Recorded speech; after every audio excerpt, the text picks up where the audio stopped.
Welcome to the RPG Superstar BATTLEZOO Bestiary, a new role-playing book filled with over 100 deadly monsters, an amazing new system that lets you build and upgrade your gear with monster parts, new archetypes that give you the power to steal monster abilities, and much more. So wait, let me get this straight. Inside this book, there are 114 all-new monsters, each that won a contest and then were professionally edited by RPG developer Patrick Rennick. Yep. And a brand new monster part system that allows me to slay monsters and then turn those monsters into custom gear that levels up as I do.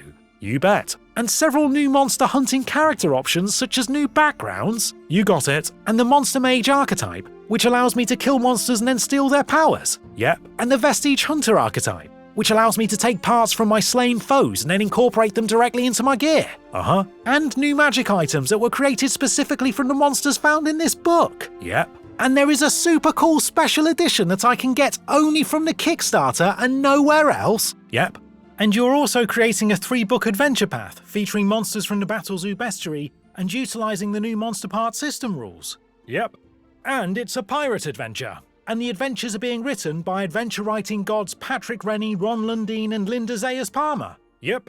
We hired the best of the best. And you are also creating an ancestry book written by Mark SEIFTER that will allow me to play a dragon as a character. A real dragon. Not a dragonkin, but a true dragon. Yep. And it's including dozens of dragon variants. Yep. Plus a few extra surprise ancestries. So, in total, you're releasing the BATTLEZOO Bestiary, the Jewel of the Indigo Isles adventure path, the Dragon Ancestry book, and few other mystery items. All written and illustrated by professional RPG developers and artists. Yep. Everyone here is a professional game developer.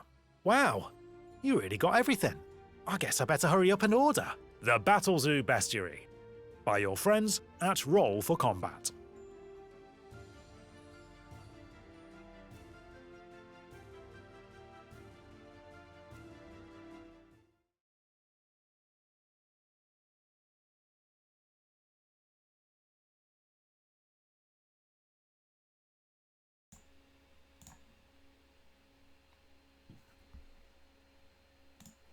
And hello, welcome to Band of Badgers. Hopefully everything, the signal is coming out strong and as much as it can. We've had a little bit of problem before we went live. It's all gone, as always, the shit hit the fan. It's all gone wrong. Who cares? But we're going to carry on regardless. I am Dave, your host for this session, and joining us as our Q&A guests this time are Stephen Glicker and Mike Seifter from BATTLEZOO Bestiary. How are you both doing? Very, very well. Yes, thank you. Good. Lovely to have you here. Now, if you didn't already know, both Stephen and Mark are some of the creators behind a series of books, and their latest, it's kind of now 3-book set, and even more, because we've got some details to tell you, but even is now available on Kickstarter right now. We're literally down into the last 6 days. This is the final straight, I believe. Mm-hmm. Okay. That's right. Good. This is it. the last time to get your Kickstarter discount, and it's a fabulous product, but, you know, what we want to know is if you like what you're about to hear and what you're going to see, what we're going to show you, just if you haven't already, just go and back this project. This project, it is amazing. Now, joining me as co-host is Steve. How you doing, Steve? I'm good, thank you very much. Thank you very much. This is my Steve. Right. So if you have any questions for our guests, please do put it in live chat, and Steve will sort it out and he'll call out your question. Make sure we get those answers for you. Now, if you're watching this on YouTube, sorry, you missed out. You should have been over on Twitch when it was live. But if you do send over some questions after this has gone onto YouTube, I'm always welcome to, you know, I'll send it over to Stephen and Mark and see if they'll get the answers for us. Okay. Now, for those of you who don't know, as Band of Badgers, we support writers, artists, designers, and creators across all of our shows from all around the world.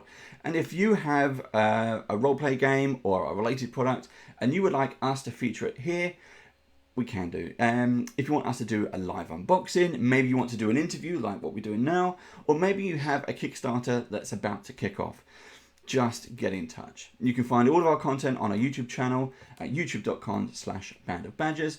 And if you would like to support us, you can in all the usual places, because we have Twitch subs, Patreon, merchandise, and even an Amazon wish list if you want to do that. Now, also, the other thing we're doing is this, right as we're doing this, Gen Con has finished in the States. This is the end of September 2021. our plan is for Banded Badgers to get to Gen Con 2022 in person. So everything you can do to help us will all go towards doing that. Okay, enough of that. That is out of the way. Now we can concentrate on you guys. So let's kind of rewind. We'll go right back to the beginning. How and why this project? Why now? Has it been a labor of love? Let's just everything. Go.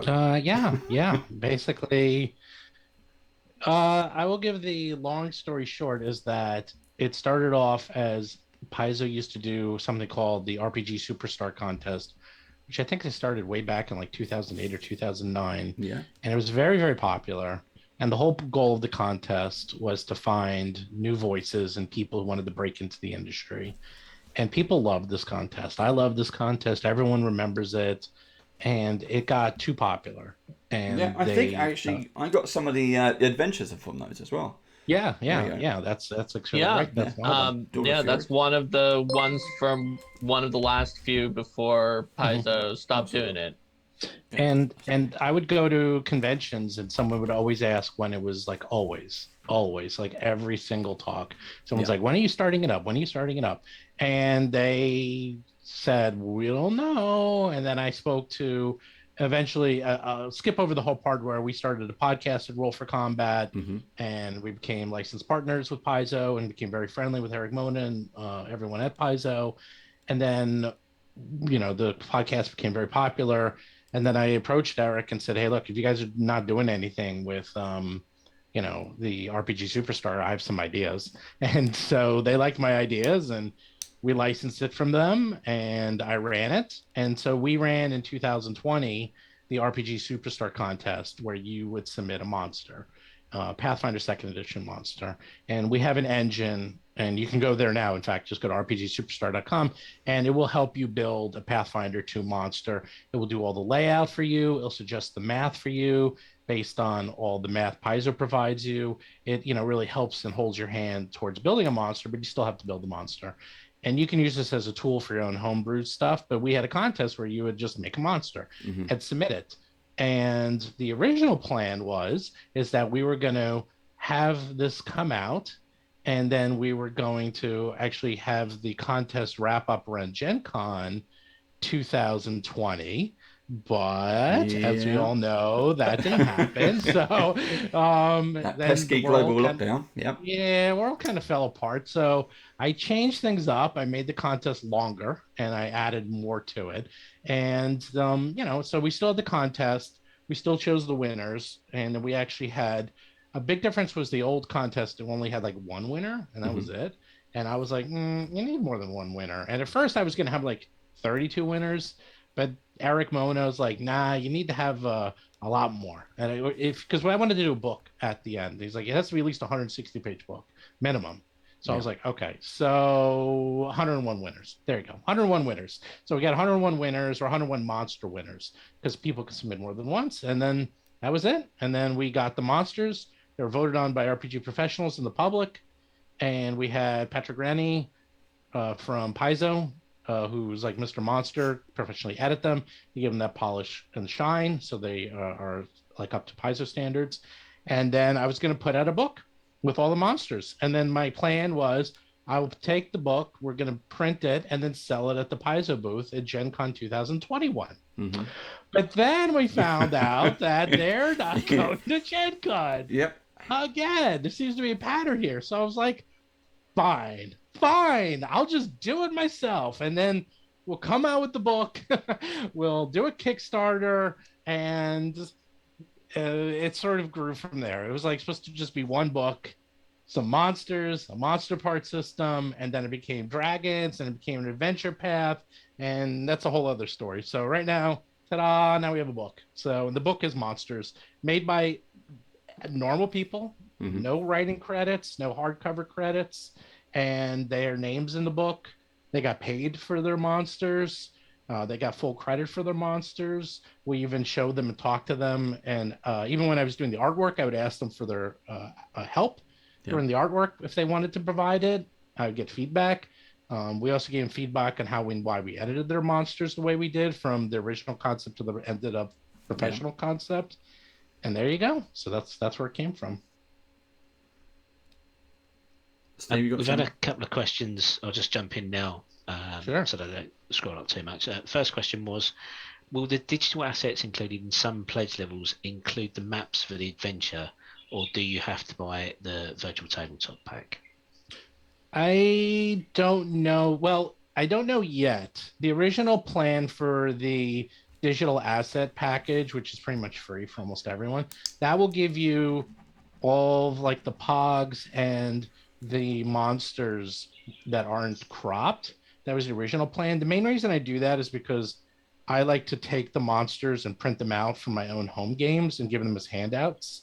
And I've been doing that for like 20 years. So I always used to do that back in the day, just using like a photocopier before even like color laser writers. So I like to give out handouts, and I always found it difficult. So this is more for people who either A, just want to build their own VTTs, or they want to print them out. As for the maps for the actual adventure, it hasn't been decided yet. I'll be honest, I don't know yet. The original goal was to have spot illustrations mostly, and tokens, so that you can use it. The maps is sort of an iffy part. If you have the PDF, you can easily drag the maps out. So I don't know. I'll put it this way: I wouldn't give out the maps either way. So if you don't buy the Jewel of the Indigo Isles, you won't get those assets. You're only get to get assets for the books that you get. Yeah. So, for example, we're going to have at least 44 dragon tokens and pogs. So, if you buy the dragon book, you'll get those 44 pogs. If you just buy the BATTLEZOO Bestiary, you won't get any of the dragons or any of the Jewel of the Indigo Isles. So now I'm thinking about it. Oh, probably, don't quote me on that, but 90% chance I will include the maps and the digital assets. But the big difference is obviously if you buy it as a VTT, it's all set up. It has everything included. I'm working with them right now. It has all the roles in there. It's like a huge time saver, obviously. So Now, for everyone who's in the audience, you'll see that we were in our 4 boxes over on the right-hand side of the screen. We've got, it's at the titles at the moment. It's just changed. So you can see the various artwork we've got on there. We've got artwork from inside the book, outside the book, and various monsters. Now you can actually, we also have a link going around in live chat at the moment, which is a downloadable PDF sample of the BATTLEZOO book, Bestiary, which is also on the, quite handily located on the Kickstarter page. Because as said, if you missed the pre-roll, as we were talking about just as we came into it, we are 6 days away from ending. So we really want to kind of hit the big target, open up some more extras as we were talking about earlier. So we want to keep doing that. Then one of the things that I really liked about the sample is there's a thing in there called the blood mouse. Now we know, I know from looking at the book, all of these monsters have been created from a different individual, and you've credited them. Okay, so their name appears at the top. Here's the blood mouse. The blood mouse, if you put your hand over, imagine a nice house mouse, nice brown house mouse. You put your hand over his nose, his snout. He looks super cute. The artwork is phenomenal, as always, as we come to know. But we'll come back to the artwork in a sec. If you take your hand away, this is a monster mouse. This is something from your nightmares. This is horrible. So how do you judge these? Like, that's really cute, but terrifying. He's in. He's won. That mouse has won. How? It's on the screen right now. I mean, if that was in my house, I was like, oh, cute, give it some cheese. Anyway, I mean, it's yeah. How do you judge that? Do you have? Well, it's terrifying. Yes, tick the box.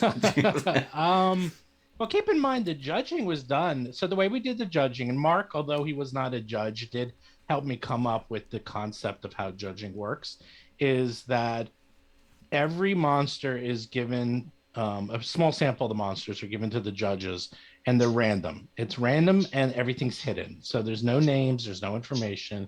And then they're ranked on 4 categories. And in addition to them being ranked on scale of 1 to 10, there's also an area where you can give feedback, what you think of it. And the way we did the ranking, I won't get into the math. The math is complex, but it basically helps average out. So if like one person ranks everything on an average of a 7, but someone else ranks everything on an average of a 5, it will actually average them out so that they come out to being the Gotcha. same numbers. We math. Mark and I are big into math, but we figured this stuff out because that's what we do. Yeah, So and I've judged RPG Superstar in the past, and I saw that, and so I knew that since people would only get a subset of all of the possible judges, it was very important to determine the mean and median of each judge in case you got all of the Simon style judges who rated everything lower, that didn't give you a disadvantage against people who had the judges who just like everything's great, everybody gets a 10. Yeah, we basically normalize all the numbers so that they're all equal. And then from there, we selected the top 101 monsters. And then it was public voting. That's it. It's a public then voted. We use the same method. It knocks out a lot of it basically knocks out a lot of the 10 out of 10s and the 1s out of 1s, like, and 1 out of 10s. Like, the very high and the very low kind of get normalized. So it's really, you can go crazy. To a point. I mean, if someone's really that good, like the winners, like the top winners, they're really that good. Like they just had consistently high scoring. But the Blood Mouse, keep in mind, is also one of these that it's a copper, which doesn't make it the worst or the least. It just was a copper for whatever reason. But once the artwork came out, it's one of those that sort of catapulted itself to the top, as often happens, and people love this damn thing.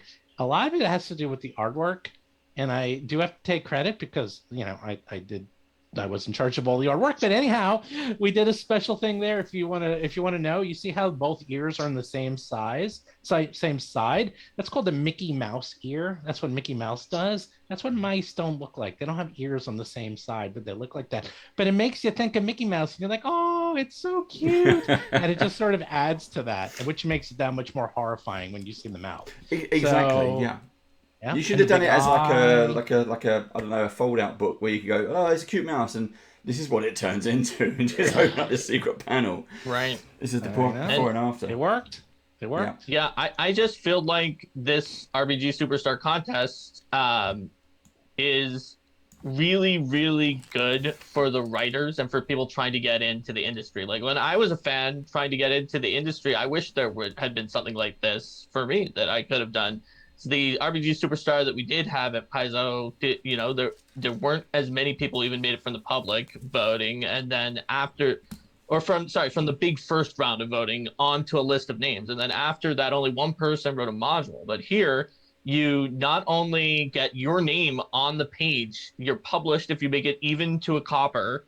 And like Stephen really cares about like compensating authors in a way that one of my I guess causes, since I'm in this industry, is that like it's hard to compensate authors and creators in the tabletop RPG industry. But even the copper awards, they didn't get as much for the monsters as Paizo pays like top Paizo freelancers or anything, but they were paid and their monsters made it into the book. The silver awards and higher, silver even made it into a rate that was like a Paizo rated, not the lowest. And then beyond that, they got more because they won and they did a really great job for these monsters. And I really appreciate that, because I think that it's very easy, especially when you're taking a risk on a Kickstarter or something like that, to be like, oh, the industry pays authors low, so that's what we're going to do. But like, to me, I think that's really, really good. Now, one of the things that's quite an interesting topic is this is an independent book. This is, you're doing this as Roll for Combat, basically. So this is not a Paizo Pathfinder product. No. So, but this book is you're doing this in both versions, Pathfinder 2 and 5e. Yes. What was the decision behind that, or is it just because you can? It's actually a very simple decision. I'll tell you why. A, I can, and B, when Mark and I started to do a lot of the press and everything that we did to start talking about the Kickstarter, I realized I don't want to do this again. Because originally we were going to do two. We were going to do one for Pathfinder and then one for 5e. And I'm like, oh, that was a lot of work. I don't know if I can do that two more. I don't know if I can do that another time.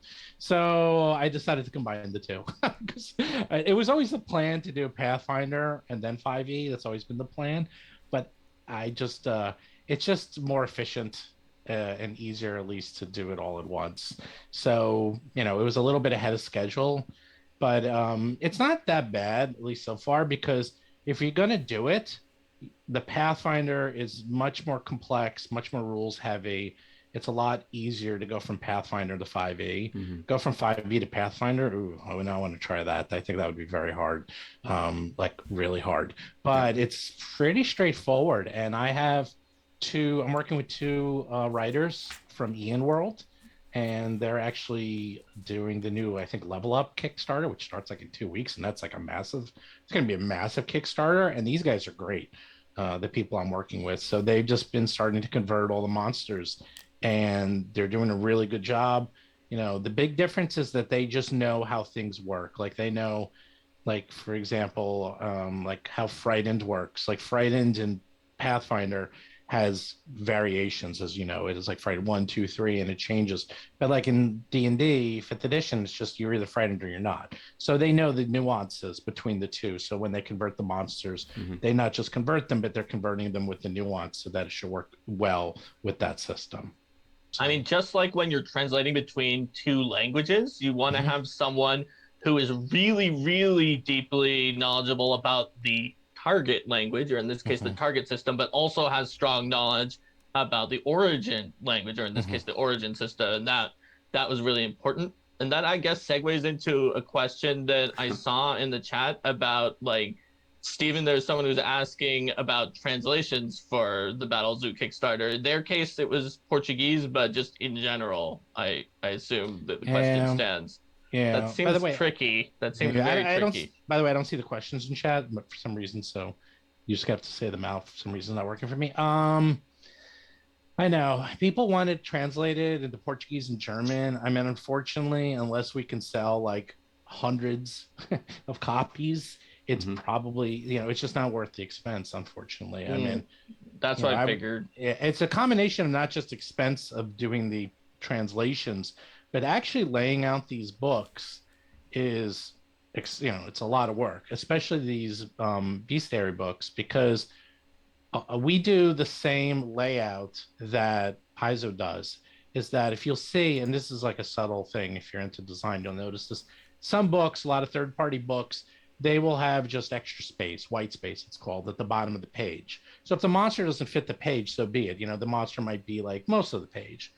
But no, our book is top level. Like we have every monster fits exactly the size of the page. So it's exactly the same way that like Paizo does it. So we really have a very tight design. And, if we can translate to another language, it's going to be hard to literally fit everything on a page. I mean, we're having that difficulty with 5e because 5e is a little bit more verbose and they have more lines. So we're having to like redo the layout a little bit to make things tighter, to make it fit. So, these are things you got to consider if you're translating to other languages. Adventures and like rule books are actually pretty straightforward, because if you don't have as much problems fitting everything. Yeah, everything. It's not as regimented as exactly regimented, right? It's very loosey. It's like it's an extra page here and there. It doesn't really matter. You can like fool around with things, but with a monster book, it's like it has to fit exactly on a page, and it's hard. It's very hard to get these monsters to fit. Trust me. You mentioned the words and the layout. Specifically the monsters themselves. Who's done the artwork for this? Is it a variety of artists? Yeah, I mean, I did. The whole book was actually just me, Mark, obviously the authors, and Patrick. That's it. I actually did the layout for the writing. I did the layout. I did the art direction. I did everything. So, but there were a ton of different artists you hired, right? Correct. I didn't do any artwork. So for the artists, for my day job, build Fortune 500 companies for a living. And I also used to work a lot with Marvel and DC artists. I used to live 3 blocks from Marvel, and I was friendly with all of them. So I have a lot of friends who are artists, and these are really good artists. And plus, I just know a lot of artists. So when it came to doing the artwork, I started to reach out. I also reached out to some Paizo artists, and I found, a really good batch. And yeah, they actually are working almost full time for me now on the Dragon book and the Indigo Isles. I basically said, The "Hey dragon guys, sketches are so good. They're oh, so Yes. good. they're Yeah. so good." It's actually a new artist, someone I found from Turkey. He's brand new, but Wow. yeah, I found artists and I said, "Hey guys, I'm booking you for the year," and they're like, "Okay," and that was it. the That's a dragon secret, by the way. the dragon cover is amazing, but it was the tiny details which I like the most. I mean, you've got a character in the free PDF sample that people can download. Oh, by the way, for people who are watching, people joining us live, thank you very much. If you have a question for either Stephen or Mark, just type it into chat and we'll get you those answers. Something in our images which are circulating around is the parrot pirate, or the pirate parrot. Yes. And his eye, you got that multicolored kind of the iris, whatever it is. That is amazing. It's that attention to detail, it's just beautiful. So where does all of that come from? Is that from the person who's created that monster, or are you working with them side by side, saying like, here's my interpretation of what you've said? There's actually, I'll tell you, so this is how it works. When you submit your monster, there's a whole area for you to give art direction. And I'd say about only 5% of the people who made their monsters gave us art direction. If they won, and if you go to the Discord, the Roll for Combat Discord, just discord.rollforcombat.com, it's pretty active, and almost all the winners were on there. And I said to everyone, I said, okay, anyone who won, if you want to talk to me about your monster for art direction, let me know. And, I'd say about a third of them actually came to me and said, yeah, I have ideas. And, we would talk. The Gamayan, actually, we didn't. And that came from Patrick. So Patrick, not only did he do the editing of all the monsters, but he did art direction and came up with concepts for all the monsters. And this was him. This was Patrick. He's like, let's have the Gamayan, which are, parrot people, basically. And he kind of made them look like a pirate. I have to find the exact write up. Yeah. And I seem to remember you said that some of the pirate stuff was just the artist gave you back a sketch that was more piratey than even Patrick had ordered, and it was just so cool that you ran with it. Yes. That's what I remember from the last time someone asked, but I'm not sure. I'm just repeating your stories back to you, Stephen. Yeah, well, no, I think they put the hat on. I think like everything except the hat. And then they put on actually even a more piratey hat. And I was like, ooh, that's a good idea. Let's like flip the script. And then we made it what it is now. And from this little piece of artwork came the entire Jewel of the Indigo Isles adventure path and like 7 more ancestries from this piece of artwork. And I can't take credit for it. It's I give my artists a lot of freedom. And that's the secret. It's a combination of give them a lot of direction, but a lot of freedom. So it's like, and I give them a lot of references too. So if you give them, because they love references. So we gave them a lot of references. We told them like kind of what we wanted him to do, how he wants to be, like leather armor, very colorful. The iris, they added that, but now that's like, that's canon. So now every Gamayan has that in their eye. And it really fit with the story of them to have that with their eye. Mark can talk more about it because Mark wrote the ancestry for the Gamayan, so he can talk all about them. They are a new ancestry, or for 5e players, what 5e calls race, but we don't call it that in Pathfinder because it's kind of more complex than that. It's your ancestry. And it just like the way that the eye has these colors and the way that Gamayan associate with colors. I mean, it's been in the mechanics of the creature since the author submitted it. They have an ability called True Color Vision. That's just one of their powers. So it really, really did match to have a very colorful eye. And they've got this backstory where they used to worship a goddess of like kind of art and and love and beauty, but then they came to the brink of being corrupted into demons by demons who just were not happy about this, and their entire society was just really ruined. But they were redeemed at the last minute, basically, and now it's like a while after that redemption happened, and so the culture of Gabayans is kind of fragmented based on their reactions to everything that happened in history, and there's some who want to try to get back their history from before the demonic descent because a lot of records were destroyed, and there are others who just still like demons. There are some who hate demons a lot and want to hunt down demons now, and some who are trying to learn about the song that kind of pervades through their entire ancestry. There's this great song. And so there's just a wide variety of role-playing hooks that all come based on just a few paragraphs of lore that the author wrote when they're submitting the monster to the contest. I'm going to butt in quick because we had a few questions. Oh yeah, there's a whole bunch of them, man. So I saw one about dragon. I'm going to address that when we talk about the book. So I'm going to jump about a little bit. So first question I'm going to address is that will the retail product be more expensive than Kickstarter price? I believe you have a table on the Kickstarter page that shows what your savings are. It actually might. Right now, the BattleZoo is $39.99 on the Kickstarter, and the PDF is $25.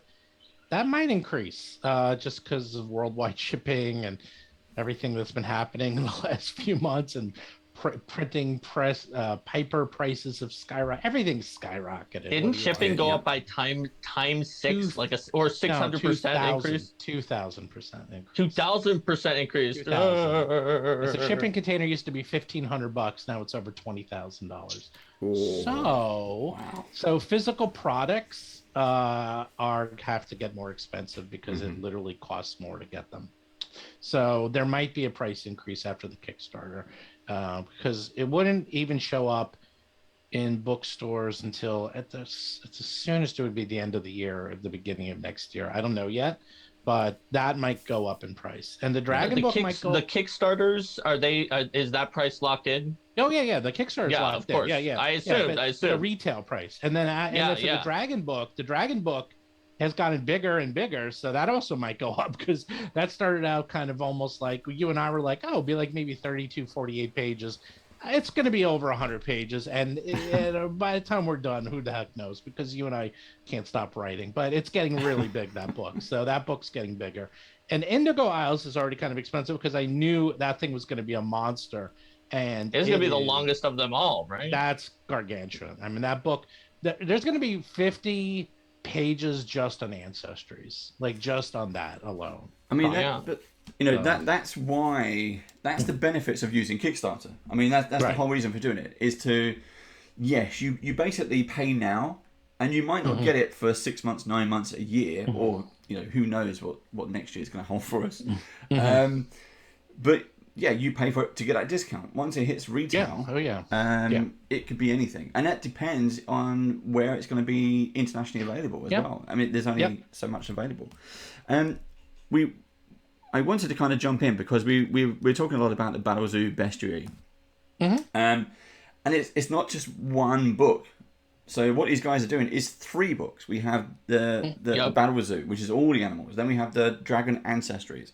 Then we have an adventure book with 3 separate adventures in. Are the 3 separate adventures interlinked? Yes. Yeah. Okay. They're heavily interlinked. Unlike, I won't say past adventure paths. There's reasons why they do it because I sell them as separate books. Okay. And they're kind of written in silos. So they are linked, but you could, in theory, even play them separately. These books are heavily interlinked. I've had meetings with everyone. We have a page where I have everyone discussing, like, this goes to here, it goes to here. Like, it's one adventure where you could, in theory, play them separate, as long as you sort of say what happened before. But they're heavily interlinked, and everything that happens in the first book, shows up later in the last book. And the people you meet and relationships you develop, it all comes back around. So it's one massive, huge, that's why I call it the mega adventure, because it's not even really adventure path, it's just one mega adventure. So here's a question related to that, if we can, is, so specifically to the adventure book, are you going to, And because we've got new races and ancestries and things, are you going to have pre-gen characters in there? Yes. Fantastic. Yes. I didn't see that mentioned anywhere. That's why it popped up. It's going to be a stretch goal, but I actually, Mark, you don't even know about this, but I was talking to Patrick about this. But we are going to probably put in pre-gens for each of the iconics. So at level 1. So if they wanted to start with the actual iconics and some of the more popular ancestries, they can. And we'll put them in there so they can do that. And so, yeah, that was like, oh, you know, we should do that. And Patrick's like, that's a great idea. Let's do that. I saw the pirate parrot on the front cover. Is he one of the iconics? He's the iconic. Steve, he doesn't have a name. He doesn't have a name yet. There you go. He's the iconic. Yes, he's the iconic. There are. And Dave, not only are you right that we didn't talk about 2 books yet, there's even a huge section of the bestiary we hadn't gotten to, too, really? That is not just the monsters. Yeah, that monster part creation. That's what Mark wrote. Mark's sitting here patiently trying to talk about. I wrote that and the dragons, and we made it pretty far without getting to them. He's quietly thought he's waiting. Well, let's talk about the monster parts then, and we'll come back to dragons. We keep pushing dragons forever away. Yeah, I know. The monster parts. We have got a question on that. So with weapon creation, do you have to stick to set paths, or is there a nice freedom to allow for homebrew? Can you get as creative as possible with that? Mark, is there freedom? So I feel like it's better to explain a little bit about what it is before I answer that question, just in terms of everyone except the person asking that question who may not know as much about the system. So basically what this is there's a lot of video games where you can when you defeat monsters, they may drop parts, and then you use that to craft certain items. Although in a lot of those games, it's got a specific recipe, like you need 2 claws from this one kind of monster and 5 petals from a flower monster, and then that makes this one specific sword. What I wanted to do with the monster part system for BattleZoo Bestiary is make it far more flexible, so that it's automatically future-proofed for any new items that come out in the game and for any new monsters that then come out in the game. So the way it works is you defeat monsters. Like, a lot of groups kill monsters, but my group, we don't kill things that much. We often talk it out or find other solutions. So there's ways that you could just be like, we befriended the angel, and the angel gave us 1 feather freely given. And it in some stories, that feather freely given is more powerful than just if you kill the angel and pluck all the feathers out of the corpse. So you get a certain amount of value worth of monster parts that you can determine as a group. It is so customizable that I did the math not once but 3 times. Once for if you want to replace your entire economy with this. Once for if you kind of want to use regular items, but you're maybe in the jungle and you don't have a place to buy and sell with gold, and you just want to replace the liquid cash. And then once it's in the middle, where it's you want to have a pretty good amount of stuff, but that's using this system at a pretty good amount that's not, and that's kind of the hybrid one that's in between. And the ones that are not the hybrid ones are super easy to use in a published adventure, because you can just either toss out the gold or toss out everything for monster parts. But the one in hybrid is a little harder to use in a published adventure, but I think it may be the most fun because it's the most flexible of all. And so when you defeat monsters, you find something about that monster that matches to the item you're trying to make.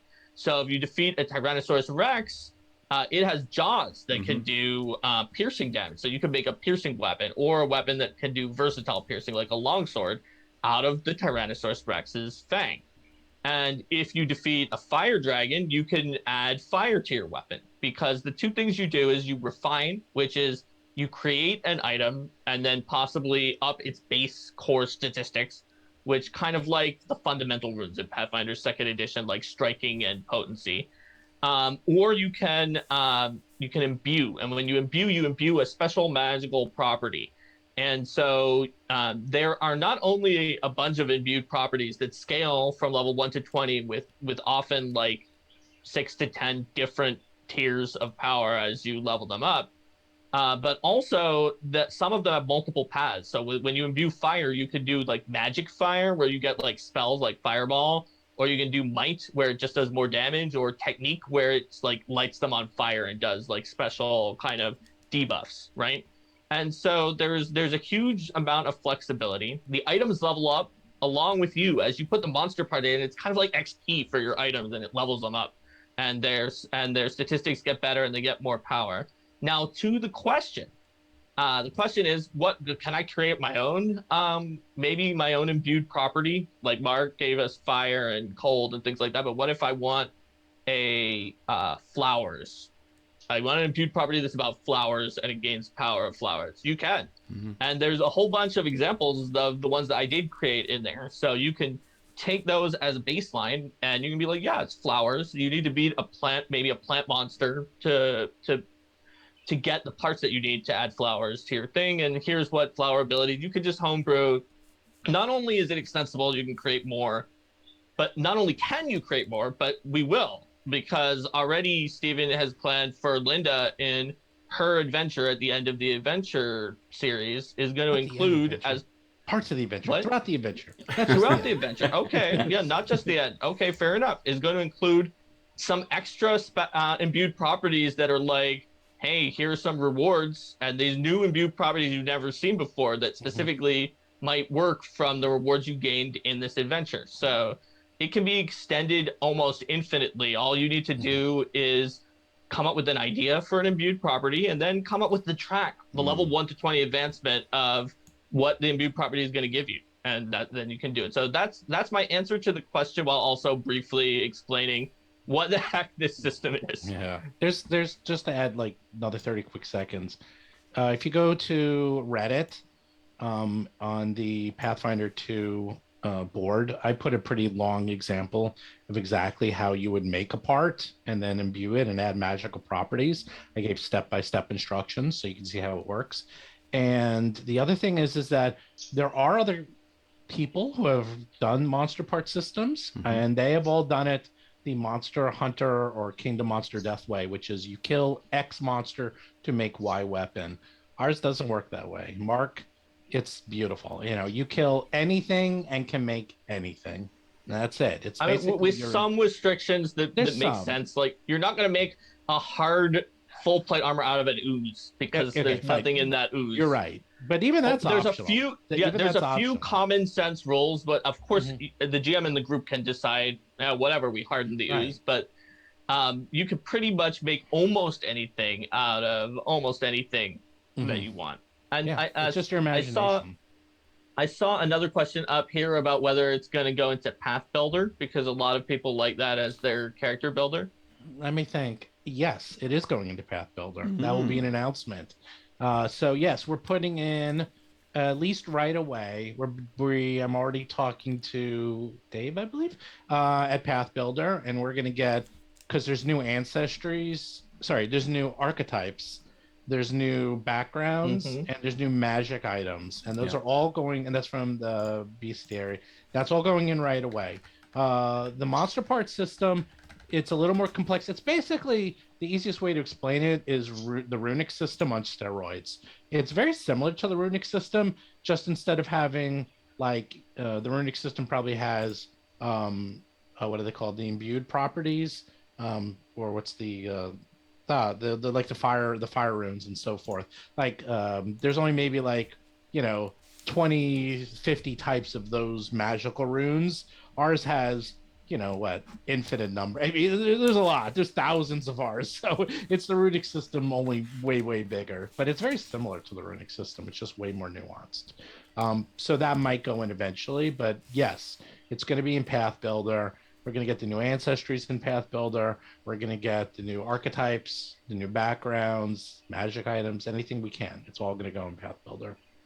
Well, I'm just... Awesome news. A lot of people seem to be reacting to that one. I mean, Path Builders is great for exactly what it does, and it's nice to see that this, again, because this is not official Paizo stuff, but getting that in there is fantastic. We're looking at the clock. We are down into our last 15 minutes. If you have any questions for the guys that you want to get the answers to, ask them. They're here. They're live right now. So keep asking those questions. We've got a lot of questions coming in, so thank you very much for that. We will try to get through them all. And we're getting messages as well that coming through, so we're trying to feed them as much as we can. Let's talk about the Dragon's book. Yeah. Okay, I've yeah, got a I feel question like that before makes we sense. even start talking. What's an Yes. apocalypse dragon? What? Are there What's an apocalypse dragons, dragon? Mark? Yeah.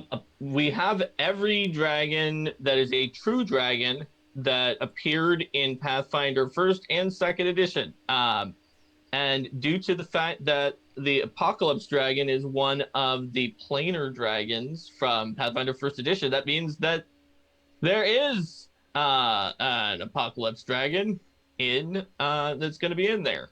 So yes, that is all of the I want to say it's 30. Is it 39 dragons 44. that are?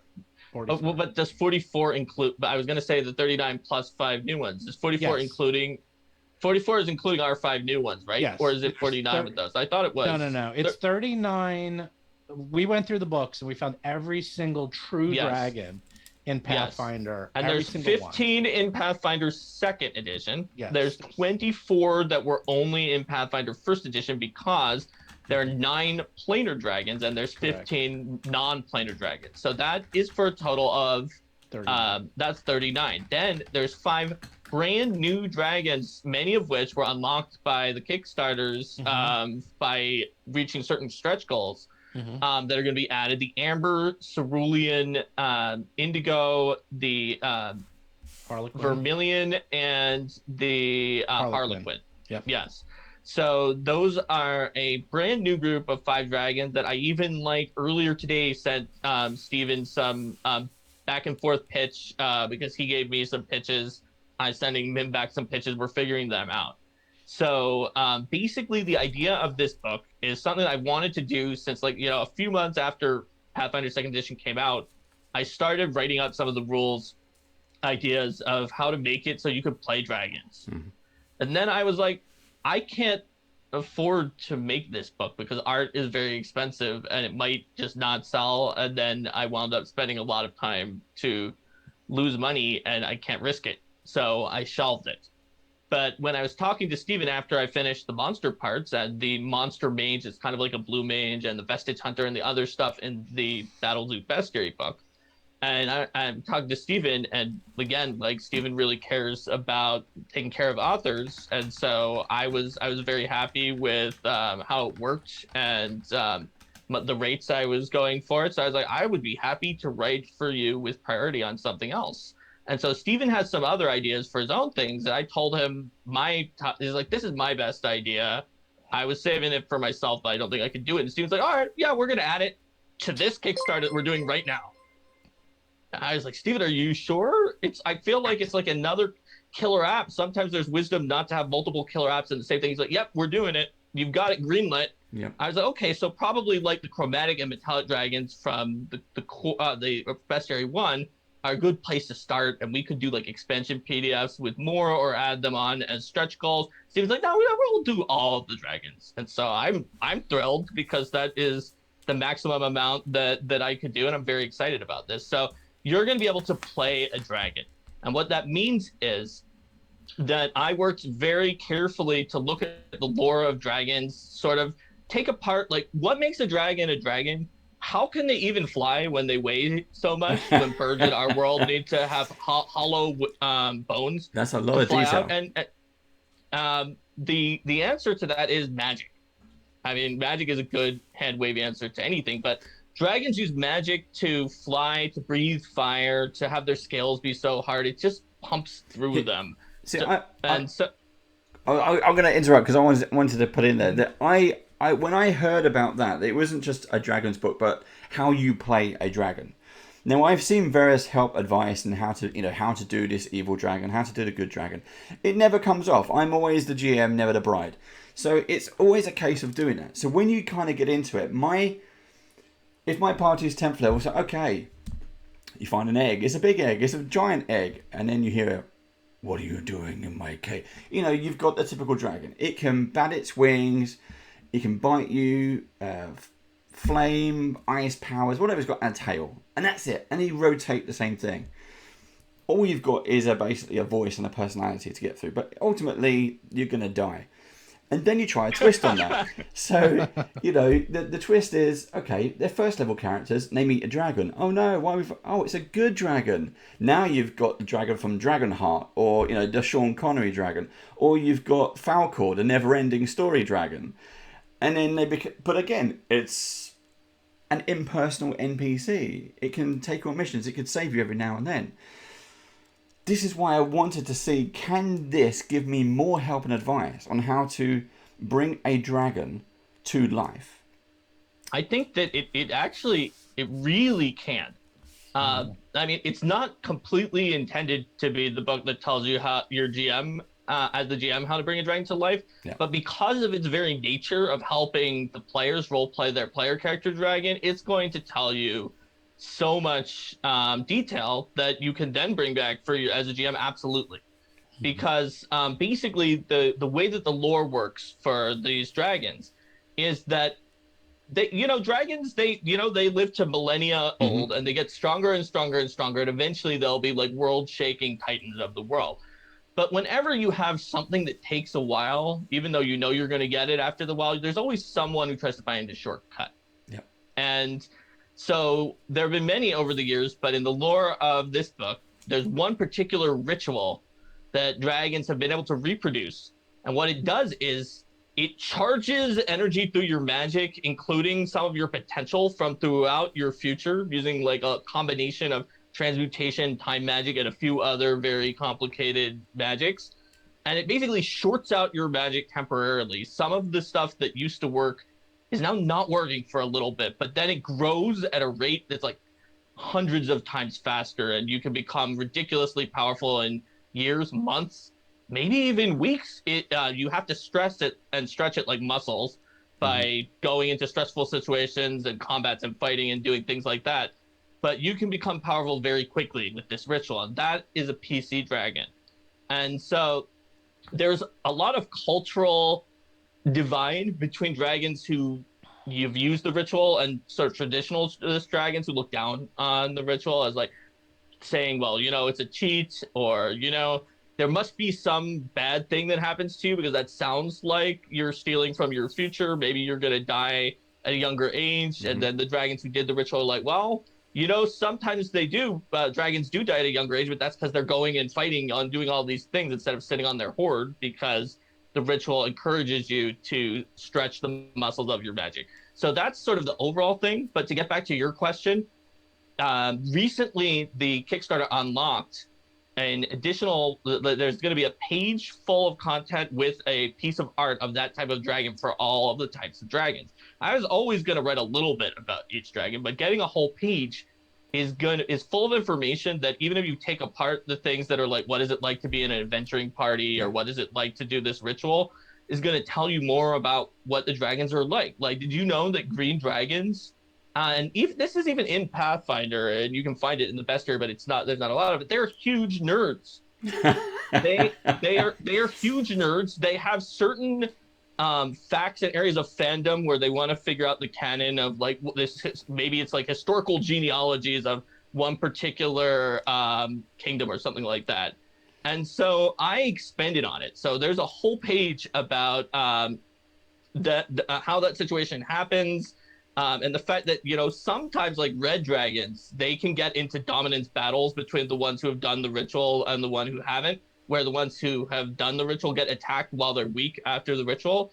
With green dragons, they can usually be okay with each other as long as they don't, whether or not they've done the ritual, as long as they don't like disagree fundamentally about some aspect of their fandom of like the then they can get into a giant like debate about like, no, that you can't count that king as being part of that genealogical line. He was an usurper who came in partway through, like if you're going big, maybe it would be like with the kings of England, and you're like, I'm not going to count Hardicanute because he came in from over there. Yeah, and so you can get like sort of all sorts of debates with that. And so I think you could take that back, some of the flavor meant for PC dragons, and absolutely use it for NPC dragons to really add in a lot of personality to them. Yeah, that's really nice to hear. I'm really I'm really pleased to hear that, actually. Yeah. Okay. Right. Sold. Now we got we're into the last few minutes. We'll probably roll over for a little bit, but we're into the last few minutes now. We've kind of covered the books. We mentioned stretch goals, but we've also got some mystery items. Now, Stephen, you've been kind of showing bits and pieces before we went on air. Are we allowed to tease some mystery items? Sure. It's over to you. You did it. There, you teased it. Yeah. Oh wait, you want details? Yeah, show them some of the items and also talk about the others RPG Superstar that's about to launch in a week. Oh, I don't know what items there are. I mean, we have, like, as I said, we added minis to the Kickstarter. Show the mini. Yeah. That's a new thing you can, if you take the RPG Superstar higher pledge, you could get both the special edition and the regular edition because they both have amazing covers if you want them both on your shelf. But if that's not your jam, you can get these minis too. And that one's the Gamayan Pirate. I don't know how well you could see it. It's very good. It's really, actually really it's nice. really cool. And you know that, yeah. I'm going to just say this, that hat, I've seen a similar hat on the iconic guns, but it's hard to do. The iconic Gunslinger has that hat for Pathfinder, and in Pathfinder Minis, it was a major issue that hat is hard to do. And so seeing it there on the Gamayun and looking great actually is I'm pretty impressed by that, because I don't know a lot about making minis, but I know about tricorn hats. Yep. I mean, the fact that you have a mini of my now absolute favorite Parrot Pirate. We also have a miniature painting show. We call it the Great British Brush Off. So once we get our hands on that, we'll once we finish here, you'll see me going to Kickstarter. We're gonna do a mini of all the ancestries, and it's actually being they're being done by Colt Miniatures, they are also British, I believe. They're over there in the UK somewhere. They're really good. If you go to their website, just go look at Colt Miniatures. They're great to work with, and since all they do is make minis, they know what they're doing. They actually make them. Right. Oh okay. yeah, look at their stuff. Oh, their stuff's they're incredible. Over here, I've got a complete different set of searches come up when I typed in Gold Miniatures. Well, sorry. To go to go to mini. Yeah, don't do that. Go to under My Mini Factory. Colt Minis, the user. They actually don't have a website. They do everything through Colt Miniatures. My Mini Factory. That's like the best place. And they have a Patreon. That's where he sends out minis and STLs every month. And he does everything kind of heroic scale. So his are nice and beefy, meaty miniatures. So I really like the job he did. So every ancestry, we're going to have a mini so that you can play if you play one of the new ancestries, and we're going to have a dragon. So you can play a dragon, and then over time I want to add more of them. But 44 dragons takes a little while. I have so much. That's like a whole mini set. just to have one of each. Although having seen our artists' sketches of some of those dragons, I usually don't buy that many minis because I work in the RPG industry and they are expensive. Yes. But I really like some of those pieces, and those might be minis that I would want to look into. Yeah, they're really nice, and we're gonna we offer the STL files too, and supported, unsupported bases, everything. So you guys want to make your own, you can. So we added that. The whole thing about my Kickstarter is I'm just really. I know everyone's like, don't listen to everyone. I'm like, okay. I will not listen to you. I'm listening to people. I will listen to everyone except them. Well, yeah, but it's funny because everyone's like, "Oh, don't listen to the fans," and I'm like, "Why?" I mean, I'm like, I'm a fan too. So, and I have a lot of experience doing things like this. It's not out of control and too hard for me. I don't have 50 books. If I had 50 books, this might be different. But this is the first one. We're trying to give people what they really want. We have a cloth map, which was really stupid in the I should have thought of that earlier, because the first adventure is literally called Search for the Missing Map, and I was like, maybe we should have had a map in the first one. Anyhow, there's a cloth map. I mean, I even told you that when you showed those scroll cases that they got in the first 48 hours, I was like, that would be really cool if there was the map from the adventure that you could put in those free scroll cases. And it looked like you started thinking about it at that point, at least. Because I was trying to keep it simple because of the shipping prices. I was trying to keep the Kickstarter really simple, and all I was going to have was just stickers and pins and things that really don't add a lot to the weight. And no one wanted that, so I'm like, fine, if everyone wants stuff, I don't mind, I'll add stuff. Trust me, Steven will add stuff. Yes. I'm gonna actually agree with that. I saw the Kickstarter. It was like, yeah, pins and stickers. But from hearing you today, where you're saying, you've now got the book has expanded to now 100 pages. There's now additional content. You've got miniatures. You've got SDRs. This is unique artwork. There is so much more. You're working with Path Builder. It just goes on and on and on. And it's in Scope Foundry, creep. and it's in Roll20. It's not though. People are like, "Oh, it's scope creep." My day job, I do pharmaceutical websites. This is still like this big compared to It's not too much scope creep for you, Steven, because you're so good. You're good at handling it, but it is scope creep, but it's an amount that you can control. I can control it. I mean, that's the thing. A lot of people actually, it's so funny because everyone's like, "You don't have enough." And then we added this, and literally all the messages were like, "You added too much. You will never ship this product." I was like, "What do you want?" Steven, I'm gonna tell you a secret about the RPG industry, which is those were not the same people. There's almost no one in the fandom who's like actually a hypocrite and will tell you one thing, and then when you do it, they'll tell you the opposite. They're just people who saw the stickers and pins and thought that makes sense. It's gonna keep the shipping down. That's enough. And they didn't say anything because nobody ever says anything when they think you did something, or very rarely when they think it's just right and it's fine. And spoke up, and then you added more, and then the people were like, "Wait a minute, this is going to take longer to get to me." Then they spoke up then. So that's something I've learned. Yeah, if it makes you feel any better, 3 weeks ago we didn't have anything, and now I have Mini in my hand that's ready to go. And now the other 7 are being done. That was in less than 3 weeks. So I can handle this. Don't worry. It's not gonna delay anything. I already have all the VTTs are being done. I'm already working with Path Builder. He's already starting to implement it. I already have the 3D models being done. I'm trying to think. Mark, in fact, the only thing I'm waiting on is even if you hadn't said that, Steven, I was going to say it will delay me because I have a limited rate I can write. And if you have me writing twice as much, it's going to take twice as long. I already have the art. In fact, the art is going faster than you. Come on, man. Oh, so there was a major crisis in the industry, or at least for Paizo. This over Gen Con, Steven, it's hard to. But you're a good guy. Everyone loves you. So there is one more thing. So the one more thing is next week, the RPG Superstar 2001 launches, and that is called RPG Superstar 2021. 2021. Sorry, 2021. We're not launches. going back in time. It could be 2001. That would be fun. If that's what it is. It's an retro. RPG Odyssey. It could be retro. I'm not doing retro. It's called. So we're doing a theme. So people are like, oh, you should do like, people were like magic. There was a lot of things. I won't get into it. Monsters are the unsung heroes of role-playing games. Without monsters, you won't have a game. The most important thing of any game, you basically have, I'd say, the triad. You have like the rule system, you have the PCs and classes, and you have the monsters. That's it. You need those 3 things. Without those 3 things, you don't have a game. So monsters are pretty important. So I'm probably never going to go away from monsters because you can never have enough of them. But this one is strange and unusual.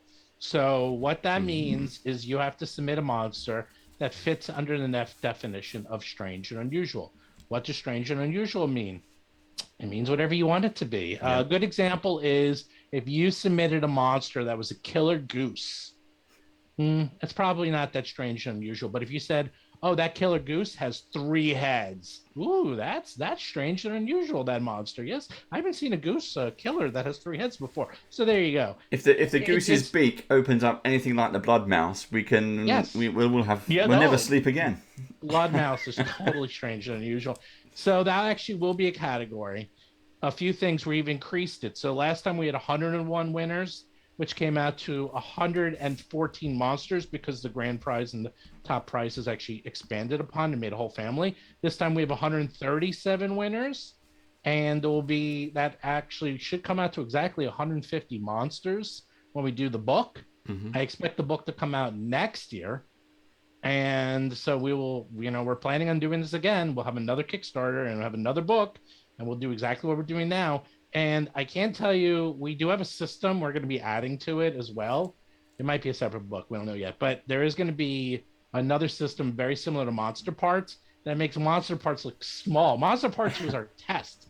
The new system is bigger and Wait, so better. Steven, you're saying that you're going to put out a book that has 150 monsters in it and then some kind of subsystem? Yes. Okay. And I wonder who's going to write that subsystem. Mark.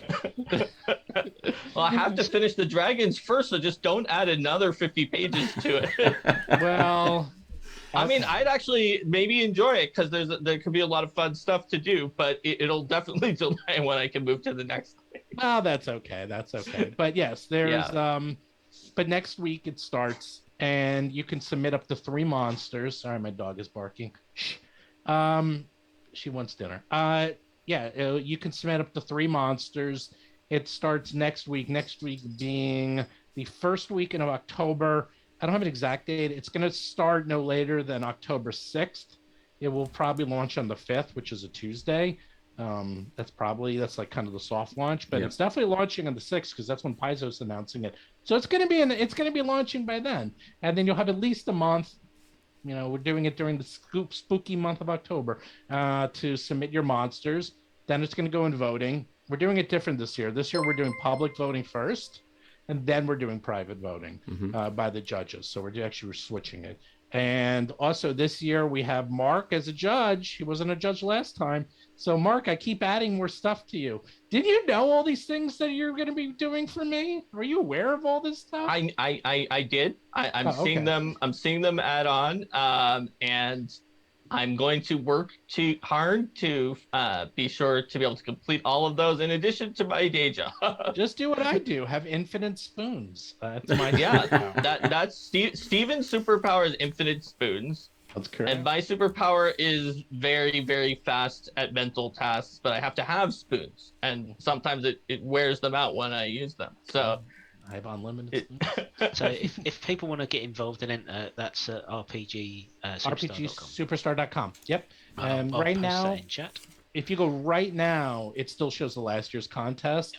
It will be updated by next week. It'll have all the new information, the new rules, where you can submit the monster. Everything will be all ready to go, and you can start. And we'll talk. Also, I plan on doing some more interviews and explaining. Now this has gone through, and I imagine some of the winners too can do their own interviews and explain like what makes a winning monster, because now we have an idea and sort of what makes the difference between a copper versus silver, or grand prize or platinum winner. It's usually that polish, because even the Gamayan pirate that Dave likes so much and that I like so much, that was a copper winner. It wasn't a platinum or a grand prize winner. But when you see it in the book, it's going to look just as good as the others because they all receive professional polish. But some of the big time winners either had so much polish they didn't need much work on them, or they had like some kind of like really innovative component that just super impressed the judges. Yeah, we'll go into that more, and I'll do some more interviews and explain that, especially now that we've seen it.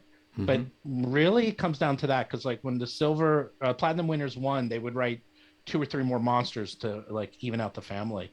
And once we got them, they required almost no work. Like, and that's the difference. We literally would change 1 or 2 things, and that was it. And that's all you need to do, and that's why they won. As opposed to say like copper might be like, wow, there's a lot of really good ideas here, but it really had to be cleaned up, and that was the difference. So. Anyhow, that's cool. That's the big secret news. Well, we've got some links going into live chat, and we are going to wrap it up there, folks. So, Stephen, Mark, thank you very much for joining us on this one. It was a bit kind of impromptu. Thanks for having us. No worries. Stephen literally emailed me, I think it was Tuesday or Wednesday, said, can we chat Saturday? Like, yeah, let's do it. We've been moving this around the schedule for left and right, backwards and forwards. So we could do another one just on the adventure path. It's like we should have had we almost need an hour for each book at this rate. I'm happy to book those in if we can find a time. Let's do that. I mean, and maybe I'll even get like Linda or Ron on this time too. Mark. Yeah. Let's try it. Yeah, we could. Happy to accommodate. Sure. So thank you very much, everybody. You will find this. We'll put this up onto YouTube in the next 24, 48 hours. So catch us there. YouTube.com/BandofBadgers. Please subscribe. It helps a little bit. We are a small but growing channel over here in the UK. So we're trying to do a bit more with Pathfinder, D&D, and all those kinds of funky things. But again, Stephen, Mark, thank you very much. Don't go anywhere because we'll see you once we go off air. But we're going to leave you, the viewers, with the trailer one last time. So this is the trailer for the BATTLEZOO in all 3 books. Here's the details. We'll speak to you soon. See you again. Bye. Hi, everybody. Bye. Welcome to the RPG Superstar BATTLEZOO Bestiary, a new role-playing book filled with over 100 deadly monsters, an amazing new system that lets you build and upgrade your gear with monster parts, new archetypes that give you the power to steal monster abilities, and much more. So wait, let me get this straight. Inside this book, there are 114 all-new monsters, each that won a contest and then were professionally edited by RPG developer Patrick Rennick. Yep. And a brand new monster part system that allows me to slay monsters and then turn those monsters into custom gear that levels up as I do. You bet. And several new monster hunting character options such as new backgrounds, you got it, and the Monster Mage archetype, which allows me to kill monsters and then steal their powers. Yep. And the Vestige Hunter archetype, which allows me to take parts from my slain foes and then incorporate them directly into my gear. And new magic items that were created specifically from the monsters found in this book. Yep. And there is a super cool special edition that I can get only from the Kickstarter and nowhere else. Yep. And you're also creating a 3-book adventure path featuring monsters from the BATTLEZOO Bestiary and utilising the new monster part system rules. Yep. And it's a pirate adventure. And the adventures are being written by adventure writing gods Patrick Rennie, Ron Lundeen and Linda Zayas-Palmer. Yep. We hired the best of the best. And you are also creating an ancestry book written by Mark SEIFTER that will allow me to play a dragon as a character. A real dragon. Not a dragonkin, but a true dragon. Yep. And it's including dozens of dragon variants. Yep. Plus a few extra surprise ancestries. So, in total, you're releasing the BATTLEZOO Bestiary, the Jewel of the Indigo Isles adventure path, the Dragon Ancestry book, and few other mystery items. All written and illustrated by professional RPG developers and artists. Yep. Everyone here is a professional game developer. Wow, you really got everything. I guess I better hurry up and order. The BATTLEZOO Bestiary. By your friends at Roll for Combat.